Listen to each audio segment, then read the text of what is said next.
Jelang wukuf, Raffi Gigi tempa mental dan fisik. Atta cuci baju sendiri. Jelang puncak ibadah haji wukuf di Arafah, Raffi Ahmad dan Nagita Slavina benar-benar menempa mental dan fisik. Bersama keluarga, Raffi gencar memperbanyak ibadah sunnah di depan Ka'bah.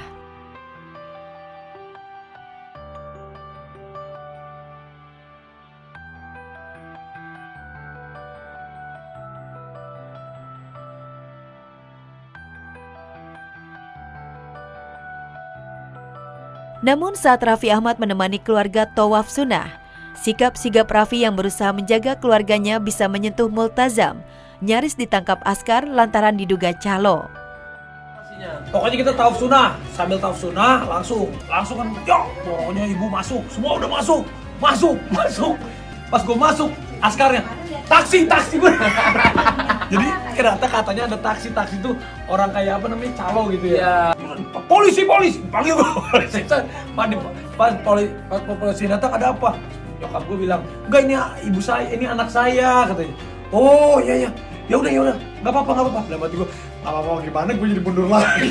Yang penting Mama Ami, Mama Rita, Gigi, Nisha, Nanas, semua dapat. udah dapat multazam. Jika Raffi Ahmad mengalami peristiwa unik nyaris ditangkap askar lantaran dikira calo, Nagita Slavina mengalami kejadian aneh saat ia bersama keluarga menjalani haji tamatu. Di saat ia khusyuk melakukan sa'i, tiba-tiba anak kecil seumuran Rafathar dan Rayanza muncul di hadapan. Sontak peristiwa itu membuat Gigi seketika nangis.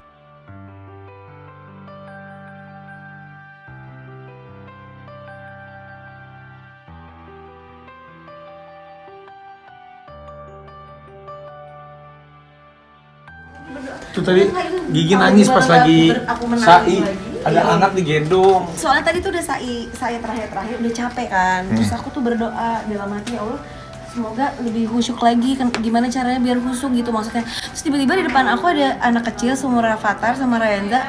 Jadi kakaknya gendong adeknya. Jadi langsung dijawab gitu, terus jadi lebih khusyuk lagi, jadi berdoa buat anak-anak jadi ingat lagi gitu. Ya, sementara Raffi dan Gigi mengalami peristiwa unik selama menjalani haji pertamanya di Mekah. Atta Halilintar dan Aurel punya cerita berbeda. Lantaran keduanya ibadah haji berdua, membuat Atta Aurel dituntut mandiri melakukan apa-apa sendiri. Lihat saja di sela-sela senggang usai menjalani ibadah di Tanah Suci, Atta benar-benar melakukan cuci baju dan setrika baju sendiri. Mau cuci baju guys ya. Jadi setiap sela-sela waktu sholat kita harus produktif dengan berbagai kegiatan. Kita tutup dulu guys. Ya, namanya juga kan ini kita buru-buru ya guys ya. Nah, ini tuh berbusa guys. Tuh. Ya kan? Harus kreatif guys ya. Mandiri banget gak sih?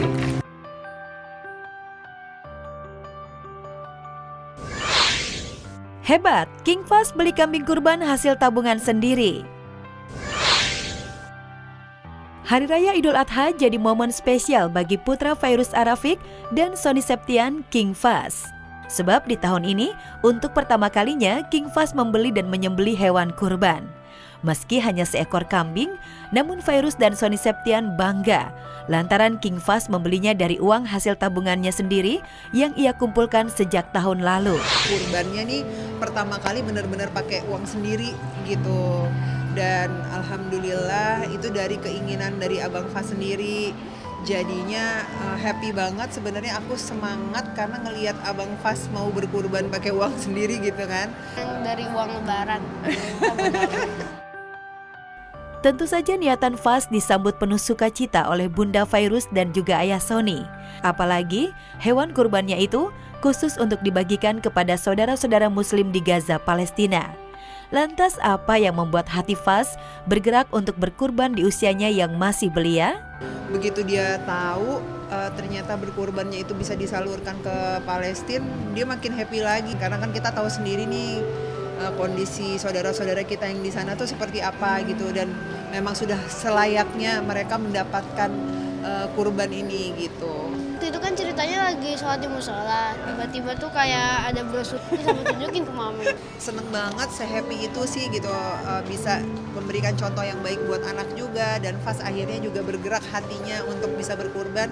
Aku tuh selalu ngajak anak-anak untuk belajar bersyukur itu ngelihat yang ada di bawah kita, jangan selalu ngelihat ke atas. Aku selalu bilang sama Ya, King Fas memang anak yang membanggakan. Selain punya paras menawan, King Fas juga berhati mulia. Tak heran King Fas sudah memikirkan tabungan untuk akhiratnya nanti, yang membuat kedua orang tuanya super bangga. happy. Benar. Benar. Iya. Ya gara-gara mami Dedi sih.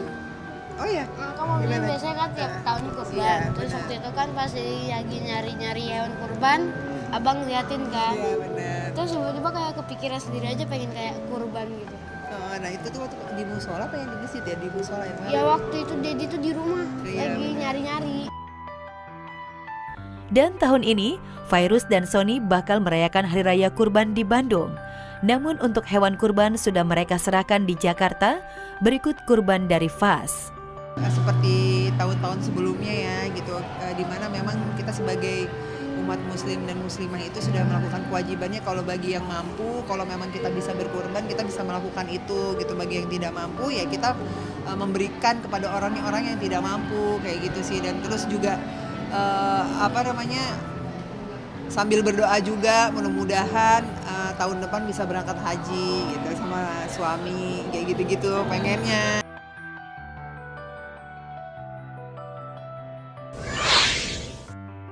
Dijawab nggak banget, Vicky Prasetyo didik sang anak yang terbaik.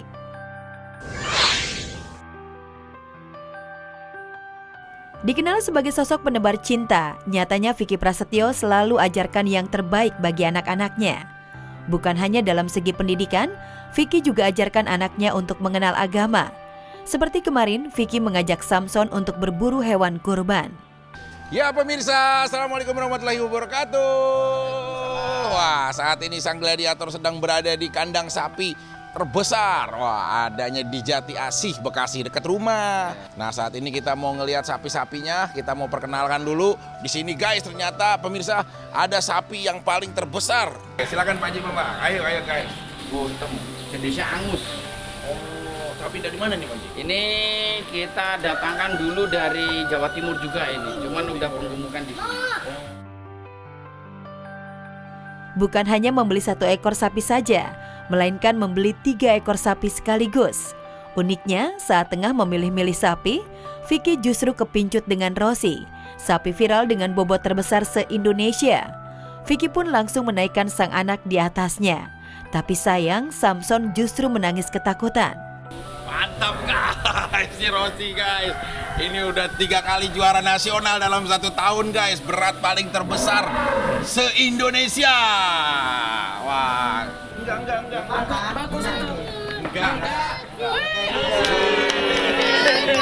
Enggak, saya jangan nangis, enggak ada Dedi. Ini bobotnya 950 kilo. Ini saya buka harga di 85 juta. Jadi Samson seneng kayak gini. Yang ini apa yang ono? Si Rosi. Ini oke. Sapinya namanya si gladiator. Biar dia jadi kuat, biar dia bisa bermanfaat buat orang dan punya mental yang baik gitu. Kita rata-rata tuh 3-4 sapi sih, karena semuanya dihitung kan, dari mulai mama, dari mulai anak-anak gitu, dari mulai adik-adik, semuanya dihitung ya hampir sekitar 3 sapian sih. Ya pasti buat saya ada Samson, ada Cinta, ada ibu saya kan, Mama Emma, terus juga ada Mano, ada Benzema. Nah satu lagi ya mamahnya dia lah, Ibu Rama, kita ajak Mbak Rama gitu. Ya, sebagai seorang muslim, Vicky pun mendidik anaknya agar taat berkurban dan harus ikhlas sebagai bentuk merealisasikan keimanan dan ketakwaan. Ya alhamdulillah lah, kan kita juga punya kewajiban sebagai seorang muslim yang taat lah untuk kita berkurban. Berkurban itu memang harus ya dipaksakan kalau menurut saya ya.